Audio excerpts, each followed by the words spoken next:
Hello, Internet. This is going to be a game between Jesse Day and Nigel Richards. This was the final of the World Championship just a few days ago. So this video is going to be one of the more technical videos that I've made. Often I try to simplify a lot of what I'm making to try to reach players of all skill levels, but in this video I'm going to try to focus a little bit more on the thoughts of high-level Scrabble theory. That being said, it might be better to think about this video in terms of what top players are thinking, and not so much as how is this going to help my game, because it's going to be very hard for most of you to actually apply a lot of what's in this video. Jesse opens, he plays Farina. I think this is fine. A lot of people will play Oaf and sacrifice 14 points, but the AINR leave just isn't worth that many points, I think. I think Farina's a stronger play. Not by much, but I think it's a stronger play. Nigel plays Vocab. I think this is fine. He needs to unduplicate the C's, and he needs to get rid of CV. So this does that pretty well. It's the only play that really does that. There are other options. I guess you could play something like Dub and set up the O, CO plays along row 6, but I think Vocab's just a stronger play. Jesse plays Cooey, really the only option. And Nigel plays Doc. Nigel does have a few options here. He's down 33. He could play something like Talk and make sure that the top left is still open because that takes an A front hook. He could potentially do something hooking the S, something like Scud or something like that. But I think Doc is just the stronger play here. You really do want to keep the T and the N together. T-N has pretty good synergy together, so you will draw a fair number of bingos after this play. And there's not really any reason to panic and open the board up at this point. Especially if Jesse doesn't have an S yet, which he won't a very large portion of the time. There's just not going to be really anywhere to score on this board. And when you do have the S, and the S is a better tile than usual, it's generally better to keep the board more limited to other scoring options and other scoring potentials, because it just maximizes the value of the S on your rack. So for those reasons, I think Doc is a good play. Jesse plays Epigoge. I do think that he misses a slightly better play. He plays Paleogene, which would score an extra 9 points. Also would leave fewer scoring options for Nigel. Do you think Paleogene's a stronger play? I do prefer Epigoge on row 6 as opposed to row 9. Row 9 would score a few more points, but the options in row 9 are just so horrendous. Row 8, row 10, column O, all those scoring options are just much, much better than any scoring option on row 6. So I do think that sacrificing the extra 4 points here is definitely worthwhile, but I do think that Paleogene would be a slightly better play. Nigel plays Lose. I think there's nothing really to talk about there. Best play by a lot. And Jesse plays Doth, keeping the PUG for Pug on O1 next turn.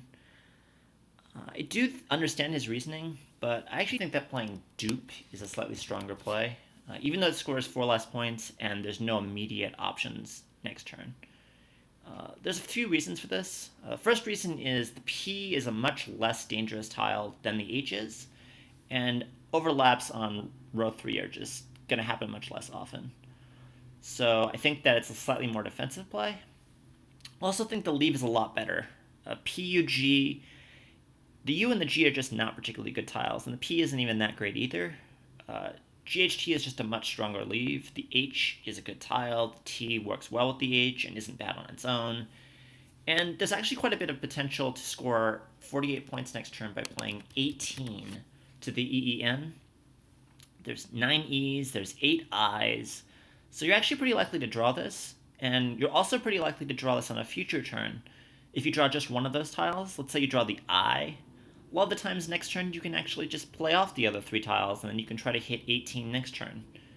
And 48 points may not seem like a lot, and it's not, but on this board, scoring's hard to come by, so 48 points is actually pretty good on this board.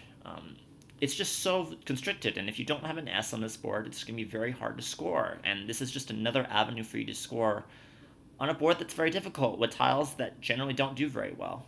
48 points might not be a lot, but given the alternatives here with PGU, you're going to score like 18 or 20, and 48 points is 30 more than that, and that is a lot. Having a 30-point margin between the best play and the second best play, that's a big deal. So for those reasons, I think that Dupe is just a much stronger play than, maybe not much stronger, but definitely a stronger play than Doth, and I would have liked to see that play instead. Nigel is a very good rack, AEINSTV, And he really has three options, and they kind of line along a spectrum. The first option is just exchanging the V, keeping AEINST. By far the best bingo leave, one of the best bingo leaves in the entire game. You can also play VAT, or you can also play Vitae. Both of which have worse leaves. Vitae obviously has an even worse leave than VAT does. I sort of lean towards VAT. VAT keeps a good leave. EINST is very, very good. It's still significantly better than just ENST. So there's that. It does block the H in Doth. It blocks the parallels. And it still scores points, unlike exchanging. And it's going to bingo often enough. Even the bingos after exchanging, it's not going to bingo all too often. A good way of looking at this is thinking about what are the most common tiles to draw that are kind of problematic. And in this case, it would be the I and the E. So Nigel would have, in that case, Etesian or Isotene, stuff in row 10, but that's really it. And that's actually kind of a problem, because after an exchange 1, Jesse's most likely to block as well as he can, and the best way that you can really block here is by trying to take out row 10. It's just not going to bingo nearly as often as you think it is. And there just really aren't that many column O bingos, which is what Nigel really needs to get back in this game. So for these reasons, I do prefer VAT over exchanging and over Vitae. Jesse plays Bugs. Again, you do want to be playing on row 10 kind of often here. It's very obvious that Nigel has a very good bingo leave. That being said, this is a little bit peculiar. Most people would be playing Spug here. Spug just scores better. It blocks the best bingo line, reduces the potential threat of bingos. It does block a little bit in case Nigel does miss. So at least it's worth something to be thinking about here. It's also worth noting that Bugs does have a few things going for it as well. It definitely does threaten that U in Bugs actually threatens a big scoring spot. Although if you think about it, Jesse can't really have very much either. He can really only have the X to use that spot, because if he had the Q, he'd be playing Souk. If he had the J, he'd be playing Jugs. So when you do threaten this spot, you really are representing that you have like AX or OX a lot of the time. I'm not sure if that's something that's really beneficial, because it's not like Nigel's going to be able to do anything about that sort of spot. So it's not like you're really tricking him into trying to block it too often. So not sure if that's really a benefit. If you do want to block the board, you generally want to be playing something like Spug. That does block the bottom left quadrant. The problem with that is Spug can get underlapped. So something like UN or UM can get an S hook hooked onto it. So in that case, you're just reopening that entire quadrant anyway. So it doesn't really work out that well. I don't think you should really be trying to limit the board in this sort of way. It is a common tactic. It can work sometimes, but I just don't think this is one of those times. Nigel plays Theines, which is his only bingo, so no real other option here. Jesse plays Pima, which I definitely think is solid. It does hold the Q, which a lot of people wouldn't like, but nevertheless I do like Pima. Pima does a really good job of blocking the board and maintaining over a bingo lead, and because of the U and Bugs, the Q really isn't that bad. A lot of the time you'll get to play the Q next turn. So I think that Pima is definitely a solid play just because of how defensive it is and how difficult it will be for Nigel to come back next turn. That being said, there definitely are some alternatives. The obvious alternative is playing just the Q now, something like Qualm or Quilt or Quail. I don't really like this option too much, it's just too open. Nigel's just going to bingo way more often after this, or he's going to hit some big row 8 play, he's going to catch the X. Just way too many things that can happen here. Yes, you do get rid of the Q, and you are probably still going to be ahead after these options if Nigel hits one of them, but there's no reason to make this close. After Pima, it's just very unlikely Nigel's going to be able to get some sort of big play. So I don't really like the volatility of these plays. Just way too often he's going to hit a bingo, he's going to hit some big scoring play, and there's just too many possibilities. There's too many scoring lines after these plays, there's too many bingos on future turns. The entire bottom of the board is just opening a Pandora's box, which is just a nightmare. So I don't really like playing the Q and C9 right now. I'd much rather pick another option. Another alternative that a lot of people would play is something like QAT. It scores 5 less, but it blocks almost as well as Pima does. So a lot of people think this is a really good option, but I'm really not a fan of this option at all.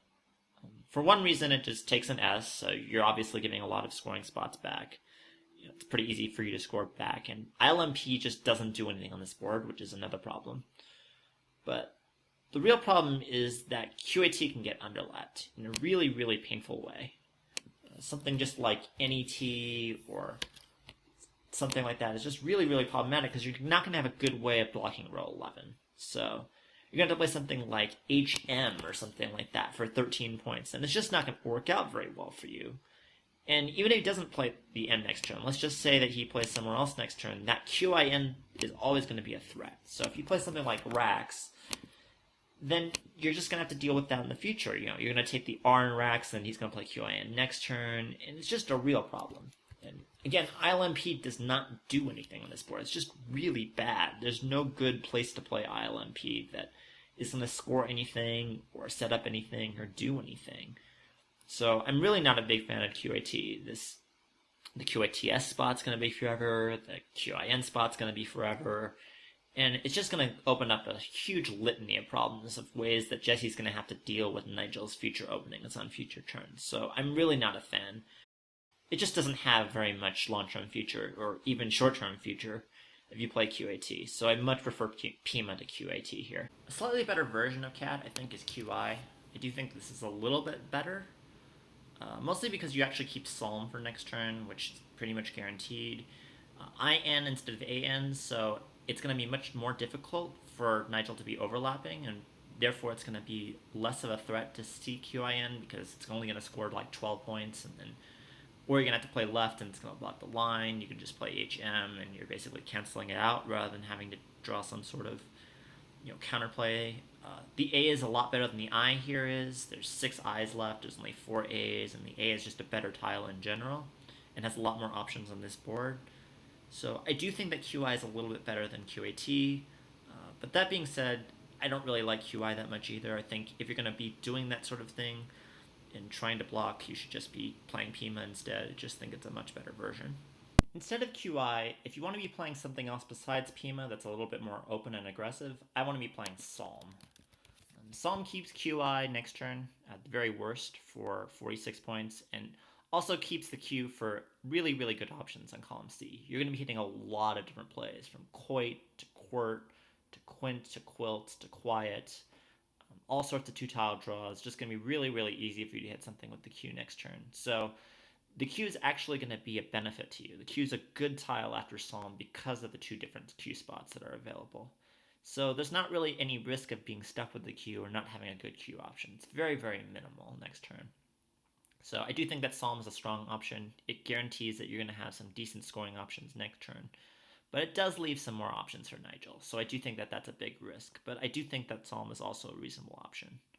That being said, I still probably prefer Pima by just a little bit, but I think that Psalm is perfectly reasonable if you want to be playing something a little bit more open and aggressive. Nigel plays Mint, and I also like this play. He's down by 90, so he really needs to score. Ideally, you can get a bingo, but if you play something like OM and try to set up your S or your T or your N, it's just going to get blocked way, way too often. And often, Jesse's going to be able to score a lot of points, too. It's not just going to be a small, 20-point play. It's often going to be something like 40. It's going to hit like 8-4. It's just going to be really, really expensive. And you're still not going to have anywhere to put your bingo after Jesse blocks. It's not like there's some alternate line that you're protecting here. Similarly, you could play Mob. Mob does score a little bit better. It's only 20 less, and it does keep a good bingo lead. But again, there's nowhere to really be playing this bingo right now. And yes, you do want to be blocking this U.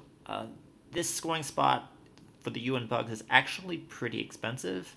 It's pretty likely Jesse's going to be able to use it pretty often, and even when you are behind, you do want to be taking away scoring spots. Scoring spots are not your friend when you're behind, especially when you don't have scoring tiles, and especially when there are a lot of scoring tiles left in the bag.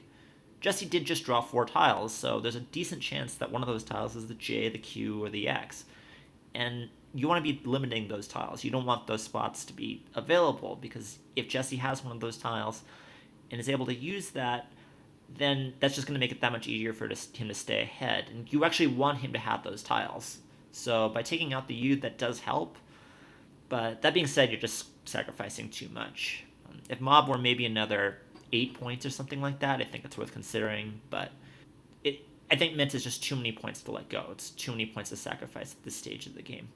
And if Jesse does play through the U, at least a lot of the time you're going to have some additional lanes to bingo or score next turn. So I do think mint is the play here. Jesse plays Ja, and I don't think this is so obvious. Most people would just grab the 36 points. It's the only scoring spot possible, and there is the possibility of getting Quern or Quart next turn, which is 48 points, which is huge. Problem is that the possibility isn't that great. Most of the time, you're not going to be drawing those things, and even if you do draw them, a lot of the time they're going to get blocked. A lot of plays are going to be from column C from Nigel, or they're going to be some sort of plays that block over there, or they're going to be some sort of plays that score over there. So it's not such a great situation. It's also really, really bad if he takes that spot and you have to exchange. All of a sudden, this nice blocked board that you have is just gone to complete crap, and you really don't want that. So it's actually worth keeping the J here if you're going to be exchanging, and it's definitely worth considering exchanging and keeping the J. Something like JN, the R is not so good here, but the N certainly is. There's more overlaps with the N, something like that. Something at row 9, row 11. So for those reasons, I think that that's also a perfectly reasonable option. I do think that you can get away with still playing Ja and trying to hit the U spot, but I don't know. I think it's really, really close. If you didn't have the N for Quern, let's say that you had a T or a W or something that didn't have the E draw, you just had an A or an I would definitely be exchanging here. I think that you need that extra 6 tiles to be hitting to be even thinking about playing here. That being said, I still might want to be exchanging here. Do think it's really close. But there's just not enough scoring options available here. And it's really, really bad to be stuck with a completely inflexible rack, especially if Nigel does something to fork the board, which he's going to do fairly often. And even when he doesn't, he's going to be blocking the Q spot. So not really a lot of hope for this rack to get better. So I do think that exchanging is actually maybe better here. Nigel plays Nub. And before we talk about this play too much, I think it's really important to realize what Nigel will be thinking and what Nigel thinks Jesse's range is. Because before that, this play doesn't really make any sense. I still don't actually like this play too much anyway, but I do think it's really important to think about what Nigel thinks that Jesse has here. So Jesse's last 2 plays were Pima and Ja, and he played Ja in about 4 seconds. And this does something in Scrabble called polarizing your range. What do I mean by that? Polarizing your range basically means that Jesse a lot of the time is going to have either a really good rack or a really bad rack. Because when you play something like JA in 4 seconds, usually means you don't really have a good alternative. And there's really only 2 real reasons for that. It either means that you have just no other realistic J play, through the U or anywhere else really. In which case, you either have a really, really strong bingo rack that's going to bingo a lot, and you want to maintain that lead, so it doesn't really matter if you have a play through the U, or you have no play through the U whatsoever, or nothing that even looks like it plays through the U, or anywhere else on this board for that matter. So you might be asking yourself, okay, the fact that Jesse has a polarized range, why does that matter? And the reason why it matters is because it helps explain this play. Under more circumstances, you would actually want to be playing a Tund, creates bingo lines, creates the UND to play through, creates an S hook, creates column A, which is a really good place to bingo. And there are no bingo lines, so you need those hooks. You need those good bingo options. And a ton creates good bingo options, for sure. The problem is it doesn't do that well against a polarized range, especially the negative end of the polarized range. You don't really care so much about the top end of that polarized range, because if you're against that, you're dead anyway. But a ton, it's going to lead to just stuff like QI, which is going to block column A, it's going to block the board, make it impossible to go north. It doesn't do that well against 6 consonants. It just creates a lot of very advantageous spots for Jesse with a range that might not be that good. I'm not that worried about the U in Uptund. A lot of people made that obsession because of the fact that Jesse actually had the Q, but if he doesn't have a good Q play through the U and bugs, he probably doesn't have a good Q play through the U and Uptund. And it's not like there's that many more 4-letter words as opposed to 5-letter words with the Q.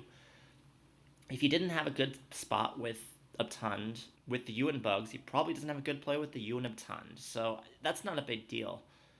But stuff like QI, stuff like constant heavy racks, I could have like 5 consonants and a vowel, but it could be like WWRK, and that all of a sudden has a good spot at 8, like column A.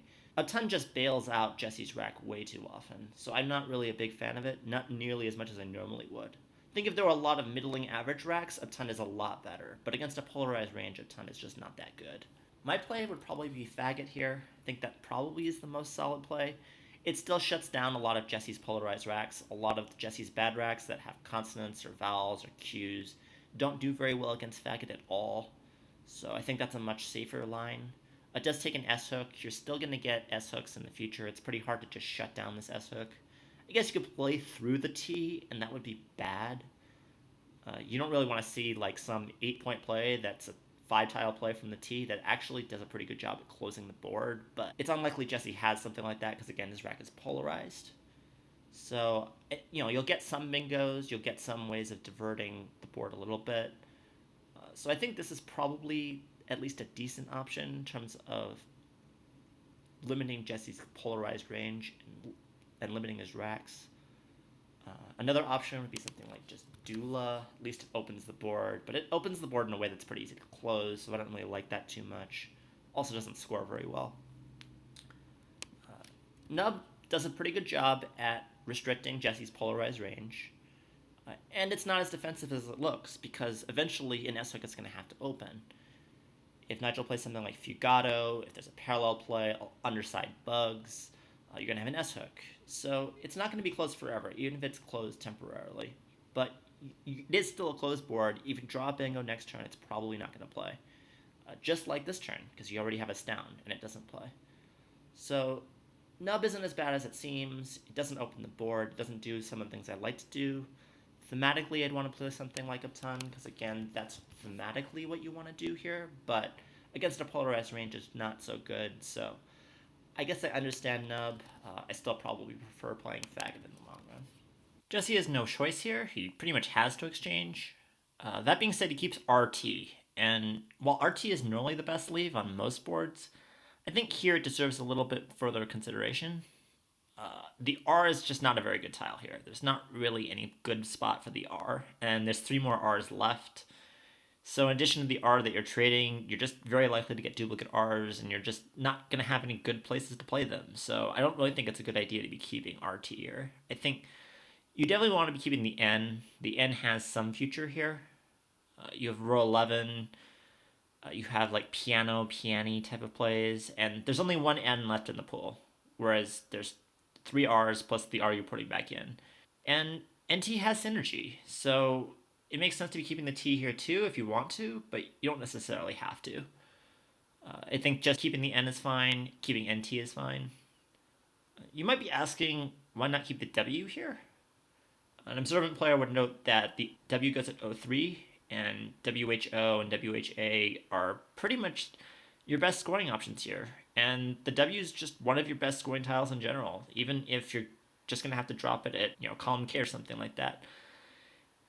The W is a good scoring tile, and on these sorts of boards, the W is a lot better than it normally would be. So it's worth thinking about keeping the W, and even though it's much better than normal here, and this is pretty much as good of a board as it gets for the W without having a clear setup spot, at the end of the day, it's still not worth it. I think you should just chuck it. I think you should just be keeping the N, maybe NT, and just search for better tiles. Hope to get something that's a little bit more balanced and a little bit more playable. Nigel plays Guy, and I like his play. A lot of people would score the extra 11 points and play Guys instead and get rid of the S, but I definitely don't think it's a good option here. A lot of people think that because there's no immediate spot for the S, that you should be playing the S and you're just taking the extra points, but the S is unlike different tiles. Its major utility isn't its ability to score right now, it's to score next turn. It's to create setups, it's to create future bingo lines and be able to cash in on those bingo lines. And at this score, Nigel needs that. Doesn't really matter if he's going to be down by 40 or 50 or 30 next turn. He needs the potential to play a bingo on a future turn, whether it's next turn or on a turn after that. And if you play the S off now, it's going to be a lot harder to create the opportunity to play a bingo on a future turn. In this situation, therefore, the S is actually a much more valuable tile than usual, even though there's no immediate spots for it, because you can create something like Eel, you can create something like Fugio, you can make all these little plays that aren't really all that dangerous on their own because of the floaters, but are dangerous because of the fact that you can hook an S onto it. And if Jesse has the last S, you're just kind of screwed. He's going to know that you don't have an S on your rack, and he's not going to be as worried about those sorts of potentials. So not only is it that he has to be a little bit more worried and you can actually hit the spot, but Jesse knows that he has to be worried and can't create those sorts of spots because, with impunity, because he knows that you have a good chance of hitting it because he doesn't have the last S remaining. So for these reasons, I like keeping the S. I like scoring 11 less points and keeping a better leave. Jesse's at 46, but he's in a really tricky situation. There's really no scoring spots at all really available.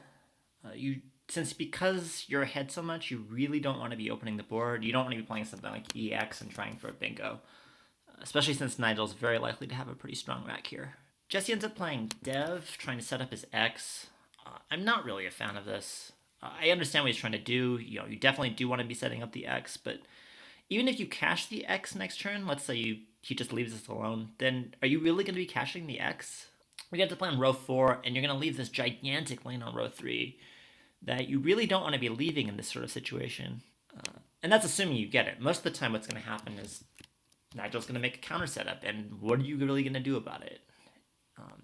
There's R's in the pool, you don't have an I. There's T's in the pool, you don't have an S. There's L's in the pool, you don't have anything to block. You don't have anything to block the stead hook, the sled hook, the iron hook. And other times he's just going to play from D1. He's going to play some 4-tile plays, something like, I don't know, waifed. And that's not very good for you either.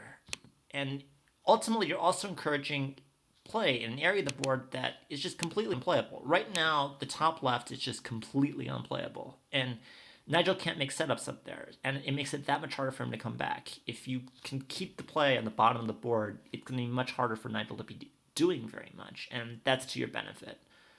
So I'm not a big fan of Dev. I understand why you did it, but I don't think that's what you should be doing here. Other options? The first thing that came to my mind is AE. Meta does take an L hook, it doesn't take an S hook. So you're going to be setting up Exert. Some of the time Nigel will block. In fact, most of the time I guess he's going to block. But you have responses for most of those blocks. If he plays something short, you can play like XED or something like that. If he plays one tile, you're going to have most hook tiles. EF is going to be met with EFT. ER, you have a bunch of hooks for. EL, you have a bunch of hooks for. So it's going to be pretty hard for him to bingo on row 12. He's not going to even have an L most of the time. And if he does, it's not going to be worth very much here. So I definitely think that that's probably the best option. Certainly one of the best options. But you're probably not going to get Exert. You'll probably have to be getting something else. Some of the time you'll get Exert. But most of the time you won't. Still, I think it's probably the best play. Against a worse player, I think you get Exert a lot. But Nigel's going to be catching on to this sort of thing very, very frequently. You don't necessarily have to Exert from Nigel's eyes. You could have something like Rolf or something like that on row 12. But he's going to be blocking a lot of the time. Another option, you could do something like Meted. And then you could have Retax over here. And if Nigel wants to play over here, just let him. Then you can just continue to block the board. You can score off of whatever he tries to do over here and continue to block the board. Certainly reasonable. It's going to be pretty hard to bingo this D. It's not going to happen all too often. Well, some of the time. It also makes it easier to go westward. It makes it easier to block the board on the bottom and exhaust the board, even if you don't get Retax. It gives you a lot more options. So I do think that's okay too. There's a few other options that I think are okay. If you want to just go for Baxter, score the points, and just live with the fact that Nigel will bingo some of the time, I think that's okay too. Even after Baxter and a bingo, you're still going to be ahead, and the bottom of the roll will be exhausted a little bit. So that's definitely a good thing. Definitely worth considering that as well. But for me, I think the play is AE. Although I'm okay with Baxter, and I'm okay with Meted as well. And probably even a few other plays. When you run into these sorts of cat and mouse games, you just really want to be thinking ahead to what your opponent's going to be doing in response. And when it comes to AE, it's hard to do something in response, but when it comes to something like Rev or Dev in the top, your opponent has many, many responses that are pretty nightmarish for you. And Therefore, you probably just don't want to make these sorts of plays. In addition to just opening an entire new quadrant on the board, in which the board is going to be much harder to close in the long run. So, I do prefer playing something like AE. Nigel plays Oat. Definitely think this is the best play. It keeps the D for Dote on your next turn. And there's actually no other tiles in the pool that will actually hook in that particular spot, except for the blank. Nigel needs to take chances. He's down by 56, and this board is pretty hopeless. And yes, this does get blocked some of the time. And if you do play the D now, you score an additional 8 points, and you make it harder to block because you can't play a consonant over the top. But at the end of the day, it's only slightly more difficult after Dote to start blocking the board. Thing about overlapping Oat, making some sort of play like low or using OO or IO or WAD or those sorts of things, is you have to parallel both the O and Oat and the AD and Oat. And doing both of those is actually quite difficult. It's not that easy. And if he doesn't, then you have a golden opportunity. You fourth the board successfully. You have the Stead hook, and then you have the Dote hook. And both of those can be used to score bingos, or even just score a lot of points in the case of Dote. Creating those threats is just so important, and by playing the D off immediately, that lane, even though it's a triple lane, just isn't as threatening anymore, and your leave is just worse. So I do think you need to sacrifice the points. I think you need to add the volatility to the situation. I do think that Oat is the best play here. Jesse plays Tyro, and I like this play. A lot of you will be playing something like Braxy, and Braxy is the most obvious play, but this hook that Nigel created is a big problem.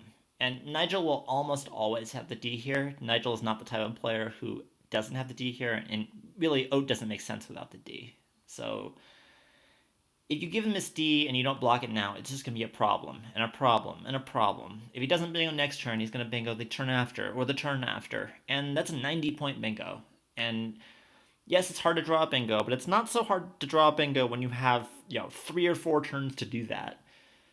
And, if you just do this, if Nigel doesn't hit something, he's just going to play through the A and Braxy, and he's just going to open up more and more stuff, or he's going to make a parallel play, and you're going to have to do something about this eventually. And if you're going to have to do something about it eventually, you may as well do it now.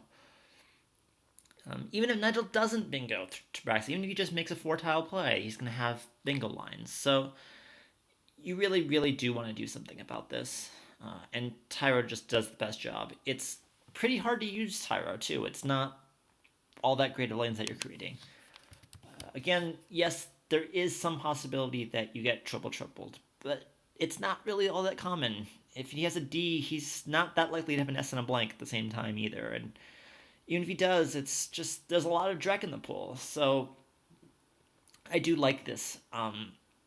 Next turn, you can also just block both of them. You can block everything at the same time. You can just play down column D, and they'll take out the T, and I'll take out the Stead hook. So I do think that that's definitely the best option, and I like this play a lot.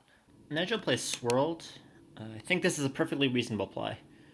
That being said, I do think there are some alternatives. There's just playing the W off, EEW, trying to hit a triple through the T, which you're going to hit a lot of the time, but it's also going to get blocked a fair amount of the time. But there are some triples. There's Strolled, Startled, Streeled, Studlier. So if it's unblocked, you'll hit a fair number of them, but a lot of the time it will be blocked. Either because your opponent can use it for a lot of points, or just because they're going to be afraid of the triple. Stu scores fairly decently. You're only down by 20 afterwards. It keeps the D for the Dote hook, keeps the L for Fugal, either AL or LE. And, it's a very safe play in terms of blocking. It makes sure that you're not getting it set up against. It creates a line in row 2, which is actually pretty good considering you have the blank. And yes, it does get duplicated, and that is a problem. There's 3 R's left, there's 2 L's left, and you could get into some consonant trouble, but you're going to have several turns to try to get out of consonant trouble, and there's still plenty of ways that you can open the board on the bottom side of the board. And you're only down 20 at the end of the day. Your opponent is going to have a lot of trouble with Q, they're going to have a lot of duplicate trouble themselves, there's 5 I's left, there's no really good scoring options, And for the same reasons that we talked about earlier, it's just going to be really difficult to score on this board in the future, especially after stew.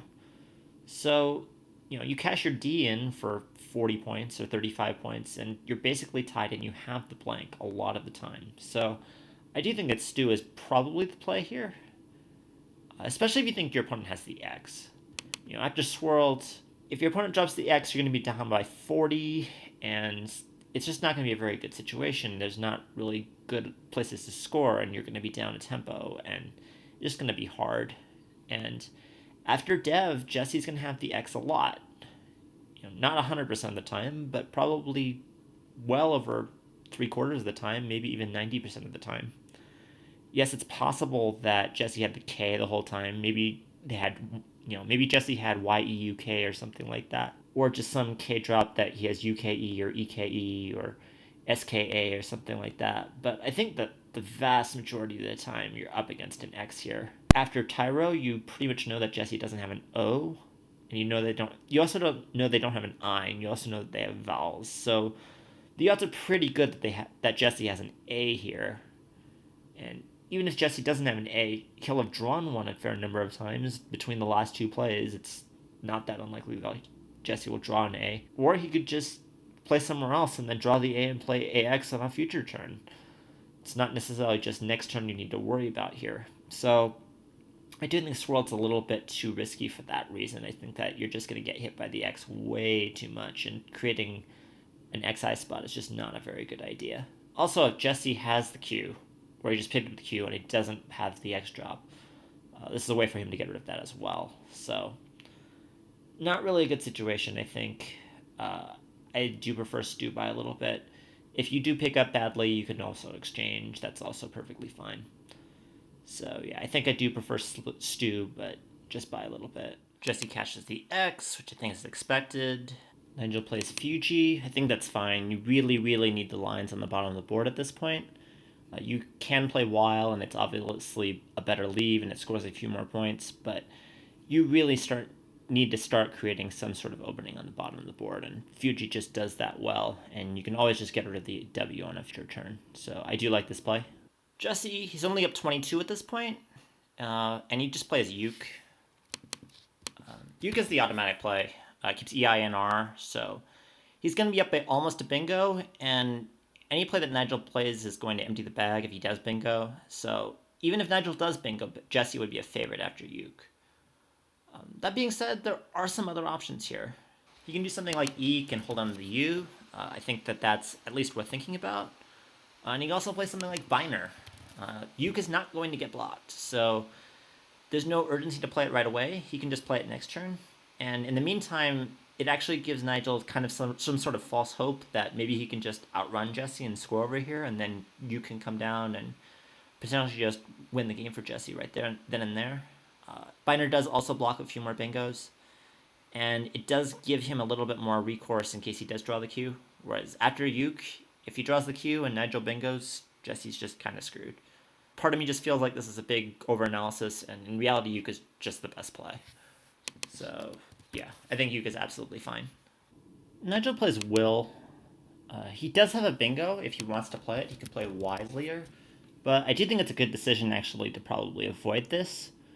Jesse played Uke last turn, which means it's pretty unlikely that Jesse actually has the Q at this point.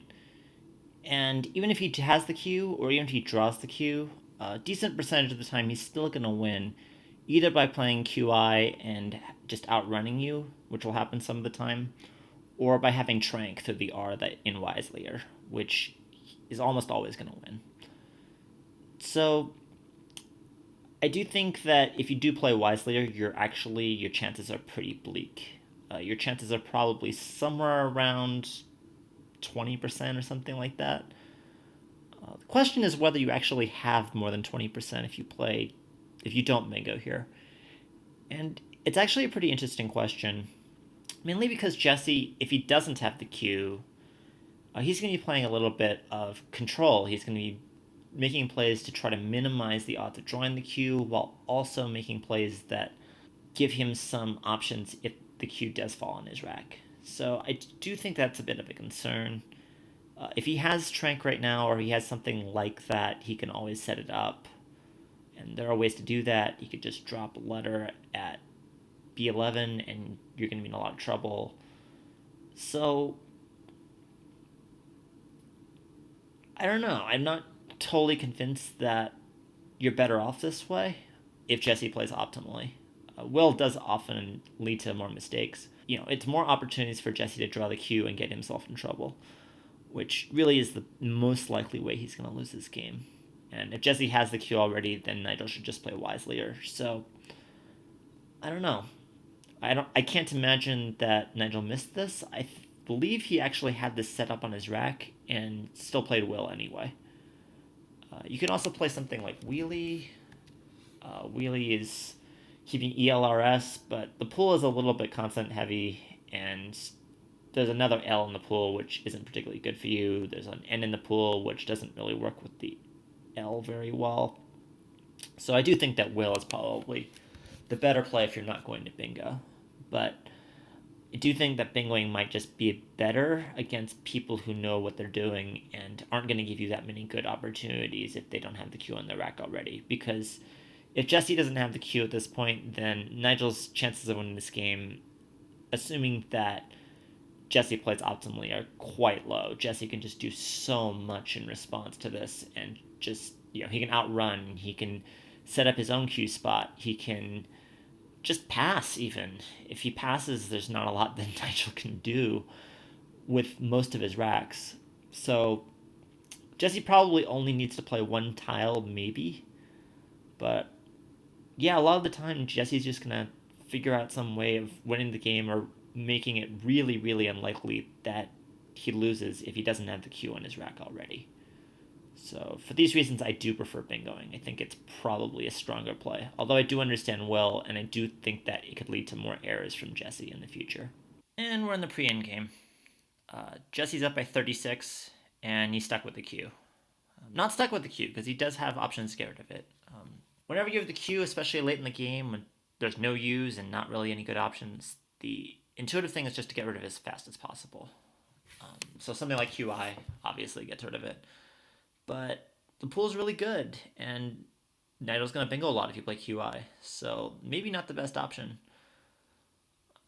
Another thing you might think of doing that makes a lot of sense, especially when you look at it as first, is, well, maybe I can block the bingos a little bit and still save myself QI. So something like Fen, which takes an I hook, so you can play QI and hook Fenny. Or Ref, which also takes an I hook, so you can play QI and Refi. And you have 2 spots for QI. But this too, it's just going to let Nigel fish next turn. And even if you get QI down, if Nigel bingos, you're going to lose. So these are actually not the best options. QI is tremendously bad. Ref and Fen are actually not much better. The best options are the ones that actually prevent Nigel from bingoing. And there's a few options that do this pretty well. So the first option is something like Oilier. It does leave the R open, but it does block the E and it does block the S hooks. So you are going to give up quite a few less bingos by playing Oilier than if you just left those hooks alone. And almost anything you draw is going to outrun. The F is going to score 20 points. You're still up by 40, so even when Nigel sticks you with a Q, he just doesn't have a lot of good options. And there's 2 I's left, so he has to block QI if you draw an I. If he has 2 I's, it's going to be hard for him to score. And you're just going to be able to survive a lot of the time, even after Oilier. So that's definitely a reasonable option. It keeps you... The only way that Nigel has any chance for Oilier is if he bingos. If he doesn't bingo, he's basically screwed. There are also other options. He can play something like Finer, or Infer, or Lifer. These do lose to bingos. There are bingos after these sorts of plays as well. There's stuff that hooks RE, so stuff like Serrano, or Serrati, or just stuff that starts with E like Erosion and Roots. Definitely, bingos are still a concern. But at the end of the day, that's about as good as you're going to do. And the best of these options, and it's actually not really all that close, is infer. And the main reason for this is infer still keeps the QI spot open. And yes, Nigel can block it, and he will block it most of the time, but if he does so, he's going to have to sacrifice too many points, and he's not going to be able to leave himself the underlaps on row 13, which are really his only good scoring options, and you can just outrun a lot of the time. So he has to make a choice between either blocking the Q spot or taking the F in some ways. And if he blocks the Q spot, you take the F and you survive. Barely, but you survive. A lot of games are within 5 points after infer. A lot of games are really close, including the permutation that happened. In this permutation, if Jesse won infer, he would have won by 3. And in most permutations, in a lot of permutations, Jesse wins by a very small number. He faces stuff like OES, TOES, NOES, etc., and just barely holds on. I think there's maybe 2 permutations where Nigel doesn't bingo, but wins anyway. But for the most part, infer does a really good job of both blocking the board and scoring enough points to outrun any out in 2 or out in 3 that Nigel may have. So yeah, definitely infer is the best play according to computer analysis, and it's not close, but just really hard to figure out. Oilier does have some merits too, but at the end of the day, there are just too many bingos with the R, and that's really just what it comes down to. So yeah, Jesse ends up playing Lear. I understand the motivation behind Lear. You're keeping QIN that goes underneath. You're keeping the F hook, but again, you have to figure out what Nigel's going to do in response. And Nigel's never going to ever give you QIN. He's never going to give you the F hook. So you're going to just be stuck with trying to score with the F. And after Lear, you just don't quite score enough most of the time. Yes, if you draw the A, you're golden. You get WAQF. So anytime that you draw the A, you just win. But a lot of the time, the A won't even be in the bag. Nigel will just have it. And after those permutations, you're just often in a lot of trouble. You need the A, you need the S, or you need Nigel to have some sort of clunky rack. And if one of those things, if one of those don't happen, you're just not going to win this game. So Lear's not the best play. In addition, you also still are giving up some bingos. But yeah, the best play by pretty clearly is infer. And as long as you fade a bingo and you fade a few racks like AEI and OST, after infer, you're good. Nigel plays Rinser. Rinser's the only play that actually wins with 2 tiles, but one of them is unfortunately the F, which is always in Jesse's rack. Otherwise, he wouldn't have played Lear, because Lear sets up Fleer. That being said, there is some hope with the A, and Nigel knows that if Jesse has AQF, the game's just over, and he's not going to win if he draws the Q himself, so this is really his best hope. Really just hoping for the A here. That's the only way he's really going to win this game. Jesse plays Riff, maybe hoping in the back of his mind that Nigel plays something like Lita, but pretty sure Jesse knows he just lost here. And Nigel plays Ita, and he wins the game by 12. So I thought this was a really interesting game. Lots of interesting decisions. Maybe not the most word-heavy game, or not the biggest shootout, but passed up bingo, setups, range finding, leave adjustment. Just some really complex, high-level gameplay here, which I think is much more interesting than 500 to 500 shootouts. Anyway, thanks for watching, and until next time.